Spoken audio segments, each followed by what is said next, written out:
Female farmer found dead at her home in Westmoreland with blood coming from her nose and mouth. Hi again and welcome. This is Links 007 TV News Report, and we'll be right back with the full details to come. Welcome to Links 007 TV News Report, providing you with the best in local and international news updates. This is a place where you can get the most reliable and informative news information. Links 007 TV News Report.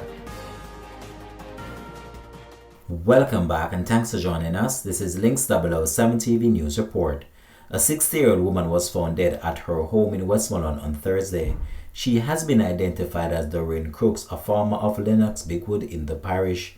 Reports are that at around 6:50 p.m., Crooks was found dead on a sofa with blood coming from her nose and mouth and marks around her neck. The police suspect foul play in the incident. Investigation is being undertaken by the Darliston police. Links 007 TV will continue to track this story and have more details to come on this in a later newscast. Thanks for watching.